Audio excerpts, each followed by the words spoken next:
Welcome back to the Bluegrass this beautiful June morning.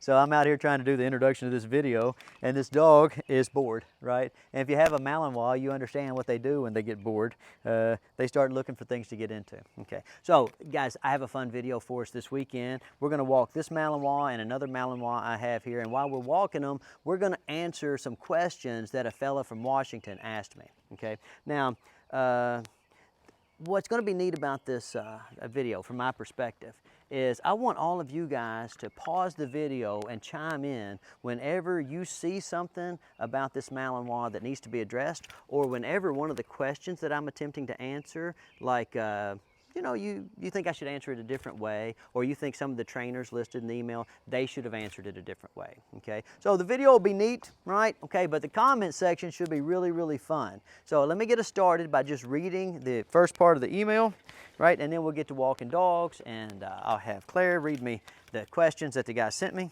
And every time I answer a question, I want you guys to get below and answer your own way, okay? Hey, and don't worry about agreeing with me. You know, you just put whatever you want. I don't care what you say. I will not delete your comments unless they contain curse words. All right, Stonnie, thank you for getting back to me. My wife and I really appreciate what you do for dogs and dog owners. Okay, let me tell you something. If you're ever going to email me, that right there is a good way to start your email because it makes me feel important, okay? We've watched many of your videos multiple times. We're huge fans, okay? That helps too, right?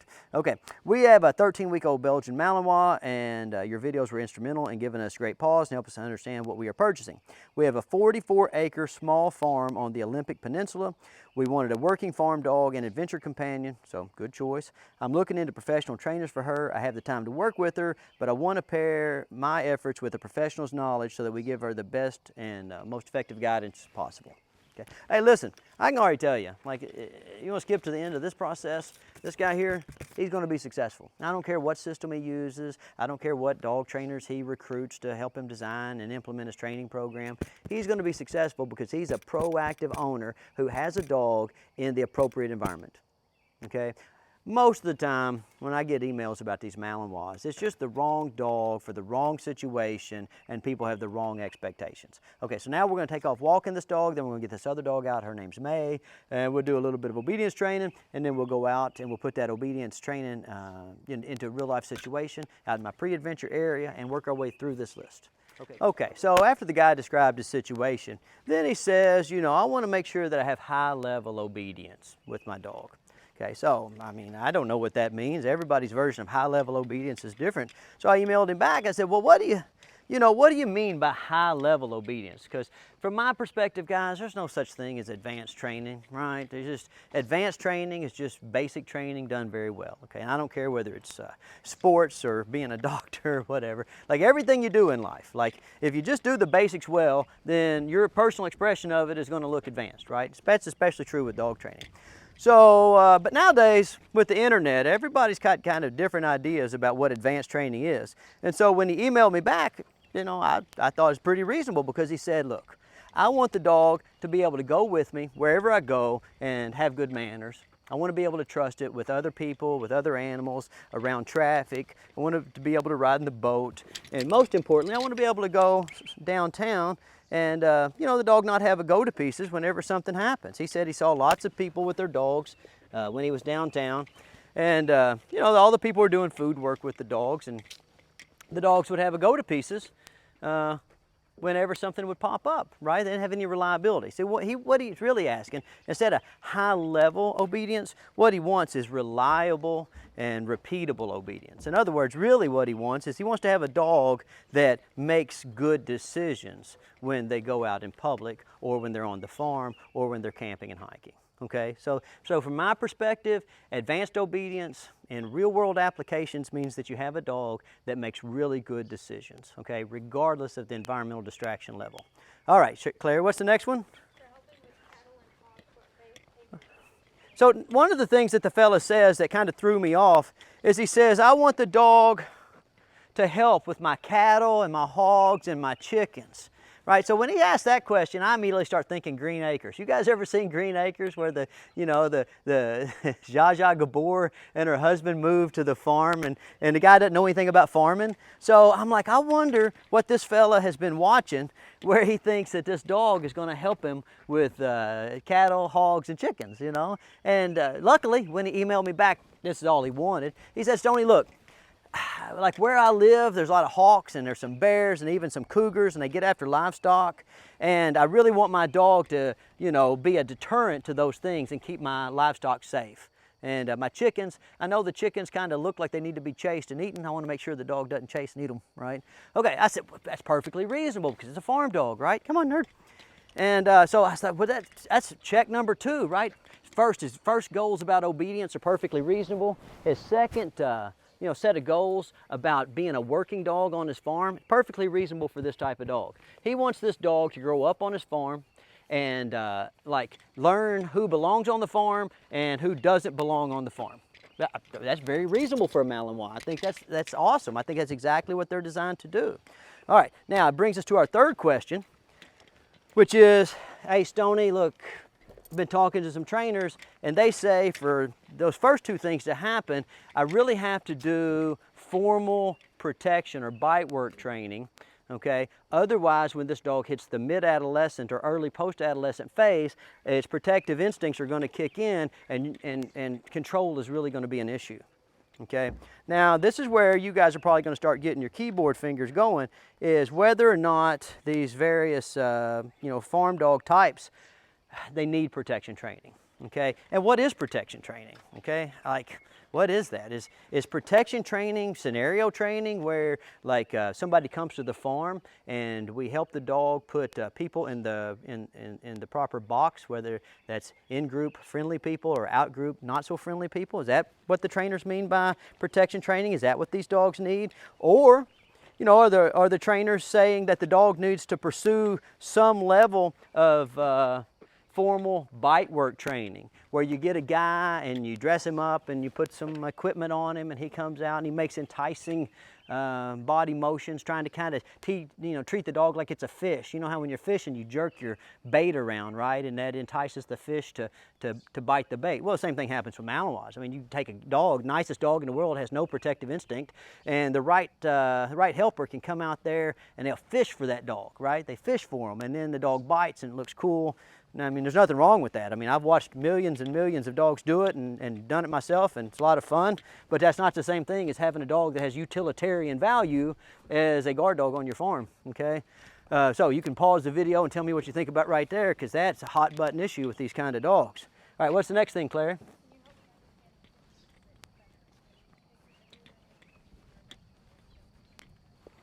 Okay, so, you know, these dogs, a lot of these certain bloodlines of these dogs pretty nervous, you know, easy. And so a guy says, well, Stonnie, I want to socialize her well and I want to avoid separation anxiety. I've been taking her places, but sometimes I have to leave her at home alone. And, what do I do to guarantee that she doesn't get separation anxiety? In all honesty, guys, until I was 40 years old, I never even heard of separation anxiety. You know, like, as you live on a farm, you have a dog, you run around, dog gets tired. If you have to confine the dog while you're gone so they don't get into something, okay, dog goes in there, goes to sleep, right? My opinion is on separation anxiety. I mean, obviously there are certain bloodlines of dogs, certain individual representatives of bloodlines that have, some temperament issues, and they're just stressed about everything. Most of the time, though, what I see with dogs that suffer from what people call separation anxiety, those dogs don't get much exercise, right? They don't get much structure in their lives, and they have owners that also have anxiety issues. You know, I mean, that's almost true 99 out of 100 times, right? Every once in a while, somebody bring me a little crazy dog, and that dog just freaks out over the least little thing. Freaks out over fireworks, over thunderstorms, over being left alone, over the Amazon. That happens, some. But most of the time, when people email me about dogs with separation anxiety, the first question I ask them is, like, how much exercise does your dog get a week? And you know what's funny about that when I ask them that? A lot of them don't even give me the second email, because they know as soon as I said that their dogs live a super boring life, okay? If you have a dog like this, I mean, you can see how bored she's getting on the leash right now because I'm talking. She's starting to eat stuff off the ground, right? Imagine that dog, because she's already been out running around since daylight. Imagine this dog stuck in an apartment. Imagine this dog stuck in the suburbs, and all it gets to do in the suburbs is get out a few minutes a day and be made to wait at the door, maybe get to go out and fetch a little bit, go get in whatever four-wheel drive with big tires they have in that particular neighborhood. But, you know, really boring, quiet lives, right? I call them lives of quiet desperation. Only these dogs a lot of times aren't very quiet, and that's why they seem to be so anxious. They tear up their crates and they, you know, have anxiety manifest in other ways.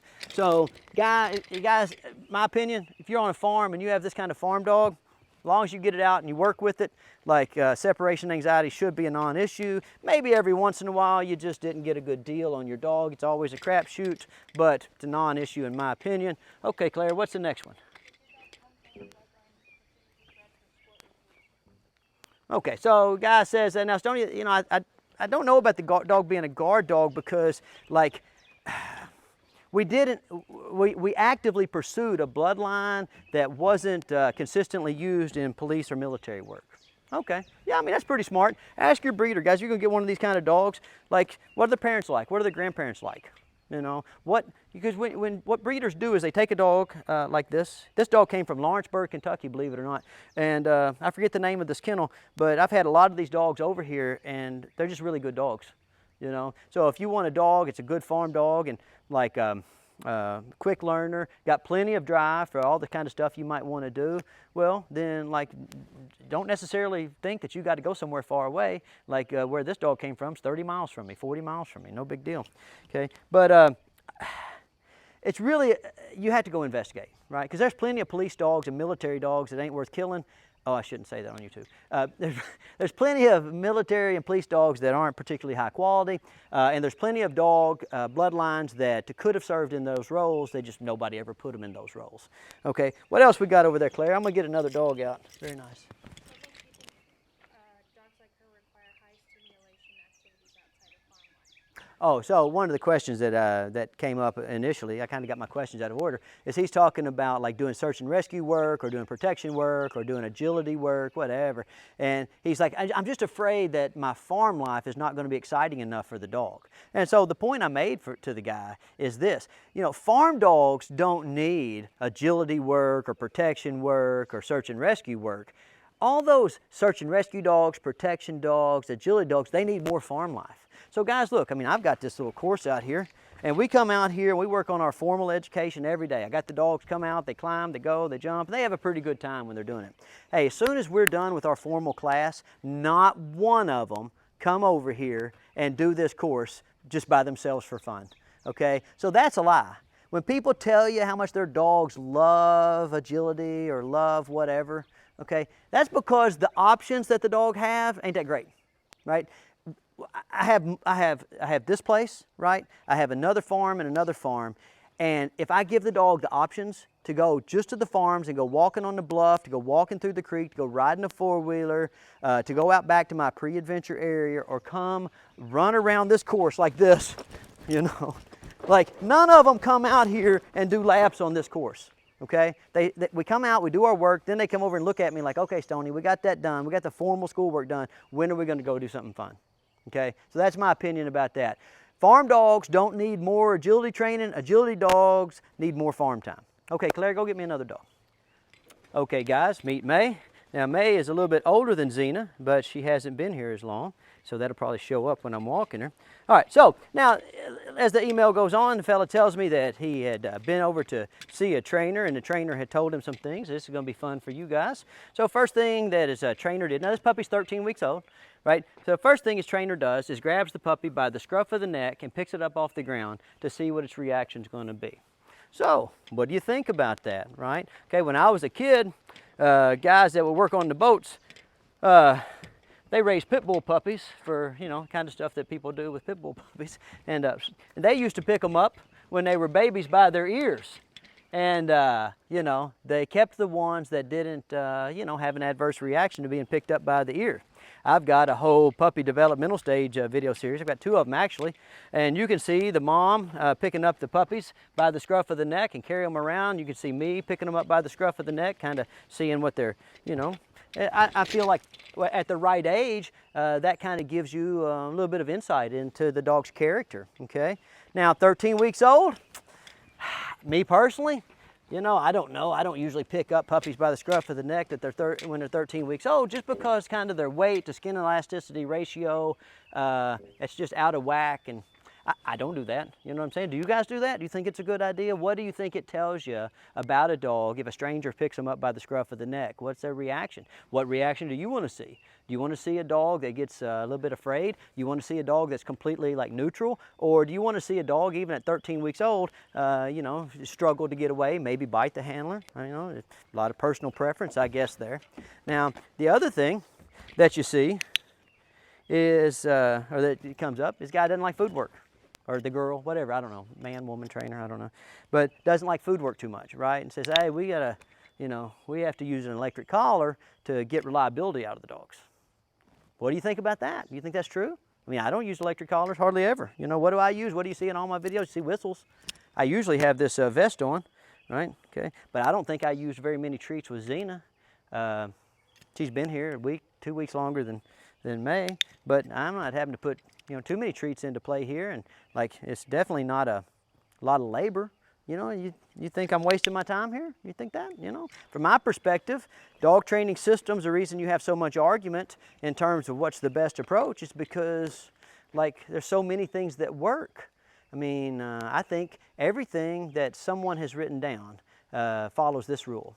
Everything works for someone on some of the dogs some of the time.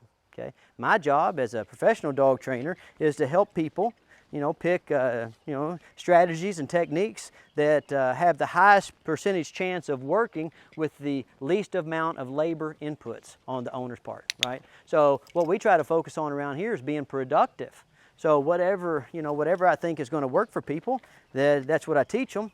And I normally teach them my style, which is really heavily biased towards lots of exercise, lots of socialization, and lots of structured positive reinforcement activity.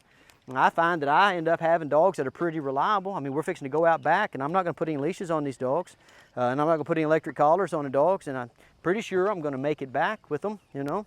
Okay, but what do you think?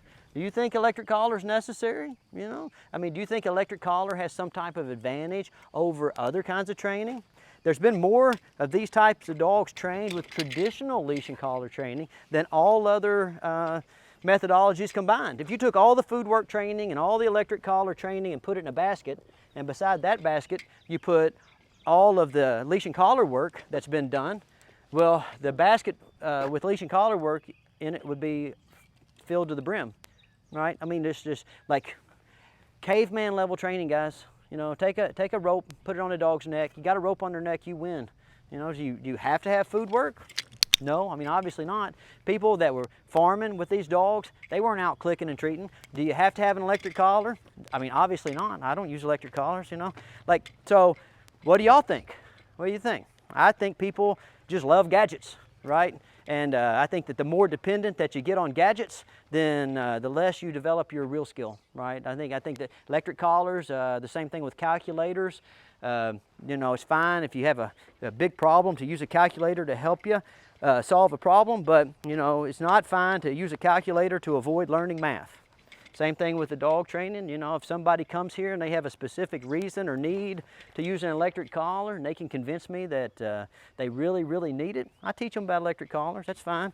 But as far as my go-to strategy, not for me, you know. So I'm interested to hear what you guys think. That'd probably get a lot of comments right there. Okay, Claire, what's next? Huh? Okay, so the electric collar thing brings us specifically, this guy reiterated this point a couple of times about listening under distraction. Okay, so here's my theory about listening under distraction. Okay, is that I'm going to get the dog out in so many different environments and expose them to so many different sights and sounds and experiences that like they're just not easily distracted. So I work on impulse control and attention span. I do a tremendous amount of intra, and environmental socialization, right? And so instead of me thinking I'm going to leave the distraction level where it is and raise my correction level to force the dog to pay attention, I just go the opposite way. I just put my dog in a lot of situations where like they get so used to to lots going on around them that they're just not distracted very easily. You know, I mean, I think that argument about using an electric collar to get your dog to mind under distraction, I think it's a disingenuous argument, right? Okay, like you wouldn't take a child and say, I'm going to get better at punishing this child so they'll stay focused on doing their homework.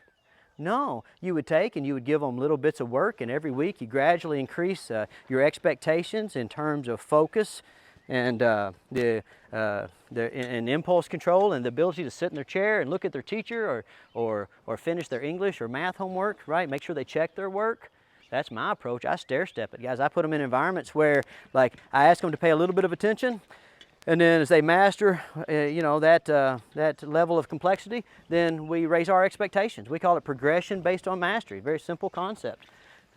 Now, if you're infirmed, you know, I mean, if you have a physical problem, you can't get to your dog, or maybe your dog has some type of sticky misbehavior, it's chasing a horse or something, and it's happening way away, and you don't have a lot of time to back up and do all the stuff I do, I'm not judging you for using an electric collar, right? Okay, I look at electric collars like scalpels.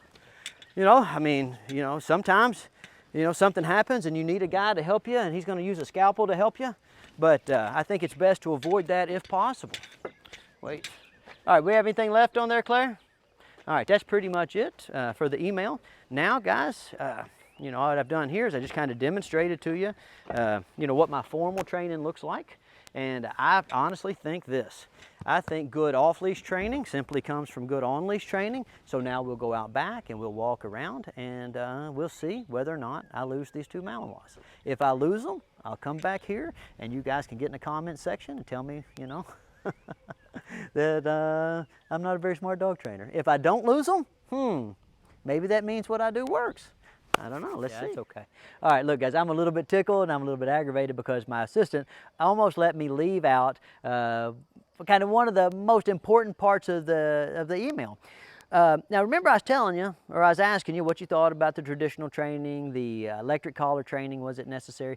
But you got to ask yourself, what made these trainers tell that fella that? I mean, is that really their standard operating procedure? Maybe it is. That's fine. There's a lot of those guys. They do a good job. Or maybe they saw something in this fella when he come to talk to him that they just realized by talking to him that he was going to have a little bit of problem during that mid-adolescent period keeping his dog on track. In other words, being able to say no. If you can't say no to a dog, then like, you can get yourself in real trouble in a farm environment. And here's why I think that they might have thought that. So the guy starts telling me about his dog, and he's like, Stonnie, you know, I'm just a little bit concerned because the dog's very reactive on the farm. And I was like, well, what do you mean reactive? And he was like, well, she just had weird responses, like the shovel, to the rake, to the water hose, to the mower, to the four-wheeler. And I was like, well, send me some videos, dude. Let me see what you're talking about. And for those of you who have good Malinois, you know what I'm fixing to say. Whenever anything's moving around, the dog like chases it and bites it, right? That's the good one. So you want to pick out a good Malinois, you don't have any skill and they're a little puppy, just walk through a bunch of them. And the ones that grab hold of your leg and hold on and won't let go, that's a good one. Another good sign to me, like get your water hose out. Dog chases a water hose, it's always a good sign. Never had a good Malinois that wouldn't chase a water hose, okay? Now, so here's where the problem maybe comes in. He's got a dog that likes to chase and bite stuff, and so, like, you know, it's on a farm, farm's a dangerous environment, right? So his possible solution was, he was like, Stonnie, should I carry a flirt pole around with me and distract her when she's doing those things?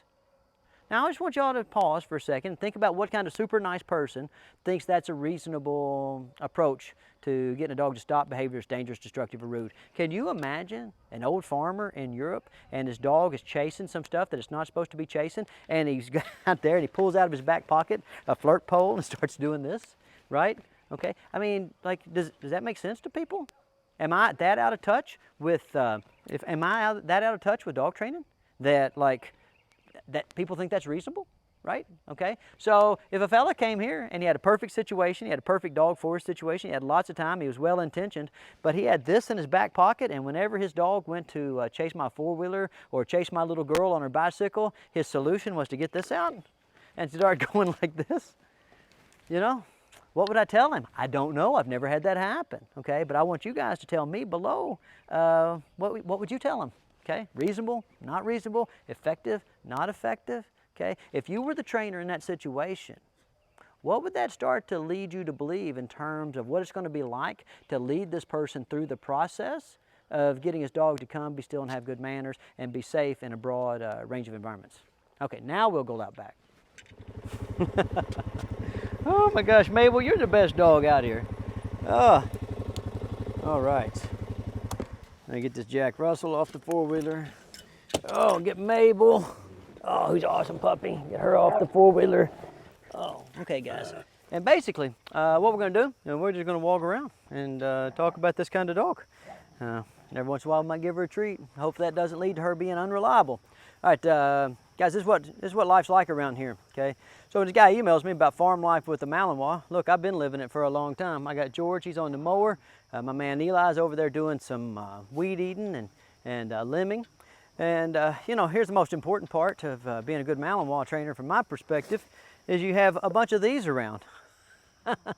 So, if you're going to email me about training your Malinois, I think that the first thing you should do is go out and purchase you some good black Labrador retrievers to serve as mentor dogs. Because if you raise this kind of dog around this kind of dog, they're guaranteed to be successful. Okay, but we're just going to take a little bit of a walk. And as we walk, like these dogs are going to go and do some different stuff. And we're going to see like if they have a good time and if we lose them. Okay, now what's everybody worried about when they go out with their dogs? Like, is the dog going to come back? Is the dog, you know, going to like get in a fight with a wild animal? Is the dog? Hey, look, guys, like, don't overthink it. Okay, like I walk out here and what do I have? I've got a clicker. I like this clicker. Okay, I got some whistles. That's cool. In my bag, I got a deer antler here and a couple other things. I got a few pieces of dog food. But what do you really need? You know, I mean, if you're going out with your dog and you're worried, okay, like put a long line on them. You know, like do you need an electric collar to go for a walk with your dog? I kind of always wonder, you know, how did all the farmers that originated the breed, how did they raise the dogs? They didn't have electric collars, you know. They didn't have clickers. They didn't. They did some food work, you know. That's what my mama says about like food work trainers thinking they're so smart. She's like, son, even a cow comes to a food bucket. How smart do you have to be to understand that? Okay, so like, that's kind of what I think too. You know, so I just go out and luckily, I'll go this way, cameraman. Luckily, I have a whole bunch of dogs, and so these dogs, my mentor dogs, my black Labrador retrievers. They come out here, they know the paths, and they keep everybody else in line a little bit. But I want you to notice this posture up here, right? Look, see, like I don't know if you can see it in the video, but when that dog first saw Charlotte, my daughter, she kind of postured up. What you're going to expect when you're out walking with this kind of dog is for whenever something new pops up in the environment, for them to posture, their tail will go up, their body will get real erect, their ears will come forward, they'll start alert barking. And what they're doing is they're letting you know that something that doesn't belong in your vicinity is getting close, okay? Do you need training for that? Do you need protection training for that? Maybe, but I think if you needed protection training for that, then it would be scenario-based, right? You would go out on your farm and you would set up situations that would closely mimic real life. I don't know that, like taking a dog out of this environment and then going to a club environment where a guy dresses up in a suit and he gets a little stick and he moves around like that. I don't know what that has to do with being out here, but maybe something. I don't know. Tell me below. Tell me what I don't understand about this situation. Zena! I know I need to be able to do that. Zena's going down there. My daughter's picking blackberries. I know I need to be able to, come on, Zena. I know I need to be able to call her back. And you see there, I lost her just a little bit. Okay, she saw something over in the grass that she thought needed chasing. Maybe it was my other dog or whatever. Oh my gosh, did you get it? Did you do a good job? Okay, so wasn't perfect, right? I had to call her again, but did I lose her? Right? Did I need to reach in there and zap her? I don't think so. You know, I bring a lot of dogs out walking, and I don't find the need to zap them. You know, so I don't know. But put your comments in below. If you were out here with me, would you not feel comfortable if your dog didn't have an electric collar on? I see that a lot. Well, I don't know. Would you not feel comfortable if you didn't have your ball or your flirt pole out here? Here's a problem with those kind of distraction techniques, guys. You got to take into account relative motivational deficits. You know, if you go to work and your dog stays in a little plastic prison all day or stays at your house all day, then you come home and you get your ball out or you get your tug out, you get your flirt pole out. Well, of course, the dog's going to be super motivated because kind of his choice is sit in a plastic prison or chase the tug. Sit in a plastic prison or chase the ball. Sit in a plastic prison or do the food work. Okay, so they're going to look super excited. It doesn't really transfer to real life because, like, this is your boring house. This is doing tug work or food work or even just pet and praise, right? It looks really good. You bring them out here, there's lots of stuff for them to do. So as you take your dog into a more and more distracting environment, from my perspective, okay, you have to adjust your expectations so that they're in line with what the dog can perform, right? So their speed and precision in relation to getting in the heel position, or this idea that you're going to come out here into the nature and the dog's going to walk and look up at you, I just don't think that's reasonable, okay? If I'm wrong, post below. Go ahead, go back down this way, cameraman. If you were out here and, here dogs, come on, come on. And it was me and these dogs, okay, and you and your dog. And this is my expectations for this dog, these dogs, which I feel I have a good chance of having the dogs meet my expectations in this situation. Okay? Would you expect for your lone dog, while all these are running around, experimenting, exploring, would you expect for your dog to walk beside you and look at you? And would you be looking at the dog? Did you come out in nature for your dog to look at you, or did you come out in nature for you to have a good time on your walk and for your dog to enjoy having a good time on the walk? For me, all I need out of these dogs is for them to make good decisions, okay? I didn't come out here to micromanage them. I want them not to go too far. I want them to stop if I tell them to stop. And of course, I want them to come back and check in with me every so often. What we call that around here is, you know, putting quarters in the freedom machine, right? The freedom meter. So right now, the dogs are out. And I'm going to tell them they got to come back and see me. And if they come back and see me, I'll let them have some more fun. So, come on, dogs! Come on, dogs! So I'll get to move and I'll make myself interesting. Oh my gosh, here come the good dogs! Here comes the good dogs, very nice. I maybe run off and hide sometimes. I'll get down here and I'll play with them and love on them some. And I'll say, you just bought you some more time in the freedom, from the freedom meter. They're the very good dogs, right? Okay, and that's cool. But think about it from a common sense perspective, guys. I'm standing out in the sunshine and it's 91 degrees. So is it reasonable for me to expect those dogs to stay right over here by me? Of course not, because if I wasn't making a video, I'd be over in the shade. If I could ever figure out how to make a video in the shade, you guys would never see me stand in the sun one more time. I just ain't that smart. But I think what I'm saying, I think it's pretty reasonable. You know, what do you think? Bunch of dogs, and all I did with these dogs, get them to my kennel, teach them a basic vocabulary up there at my place, right? And when I teach them their vocabulary, I make sure that they understand how the vocabulary relates to various impediments in the environment. Then we come out to my pre-adventure area and I bring my mentor dogs and I have all these paths mowed, and the paths kind of keep the dogs on track. Sometimes they'll get to where they think they're going to run away from me, but all my paths are mowed in circles. So they'll run, and then all of a sudden, like, I'll be there in front of them and they'll be like, wow, Stonnie's magic. And once I've got them convinced that I'm magic, well, then I got them licked. I don't need any collars. I don't need any leashes, because they think I can be everywhere at once. I'm like Jesus, right? I'm always watching. I'm always there. Now, so, look. All right, so that's what we did. We're just going to continue our walk out here, do some fun stuff, and go up here and practice these dogs being safe around the mower and the weed eater. And then we'll head back to the kennel. So, please, get down in the comment section. Tell me what you think. Tell me what you think I got wrong. Tell me what you think I got right, okay?